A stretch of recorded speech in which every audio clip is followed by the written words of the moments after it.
Assalomu alaykum aziz do'stlar. Mana bugun Bezonni sotuv ofisida turgan mashinalarni sizlarga birma-bir ko'rsatib o'tamiz. Kelib bemalol o'zingizlar ham ko'rib ketsanglar bo'ladi. Bundan mana joyimizdan aytadigan bo'lsak, bu Sud Citydan kevurish yo'li. Oranjiy zapravka teparog'imizda bor. Bu yoqda Sergeli Krug ketadigan yo'l. Katta xavf yozuvlari turadi. 4 kubali uzun samosolimizdan. Bu yoqda maxsus texnikalarimiz, musravod, benzavod, assenizator, vodovod, polivomoyka har xil variantlardan bor. Kelib bemalol ko'rsanglar bo'ladi. Undan tashqari shassilarimiz, bu dizelda harakatlanadigan. Bu yoqda gaz benzinli bortovoy mashinamiz, 5 tonna yuk ko'taradigan. Bu yoqda mana 2-2,5 tonnaga mo'ljallangan benzinli bortovoy mashinamiz.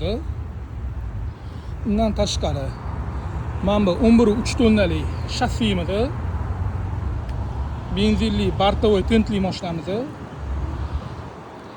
Xuddi o'shani gaz benzinligi, dizelnigi har xil variantlardan bor. Kelib bemalol tanlab olsangiz bo'ladi. Bu yoqda maxsus texnikalarimiz hali aytgandek. Bundan tashqari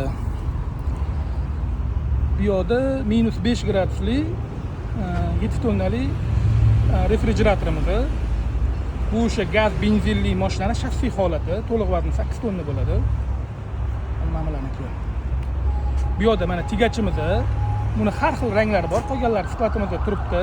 Undan tashqari Tiger V'ni bortovoylari. Bu yoqda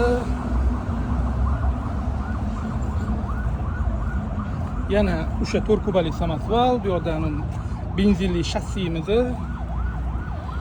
Bu yoq tomonda mana bortovoylarimiz hal etganimda 6 kubali samosvalimiz. Buni ham hozir ko'rsataman. Bunga ham talab hozir juda ko'payib qolgan. Bularda ham o'sha navbat paydo bo'lgan.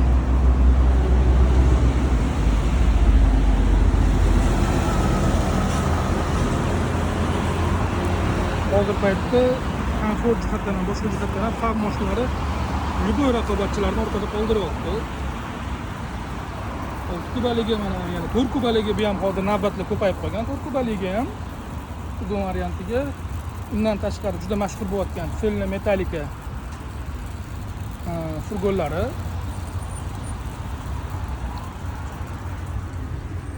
Bemalol Bezonni sotuv ofisiga kelib, ko'rib, test drive qilib ham sinab ko'rsanglar bo'ladi.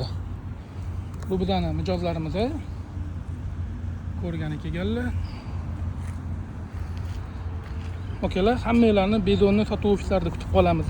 Kelib, mana bu yo'lda bemalol test drive'lar qilib ko'rsanglar bo'ladi. E'tiboringiz uchun rahmat okalar.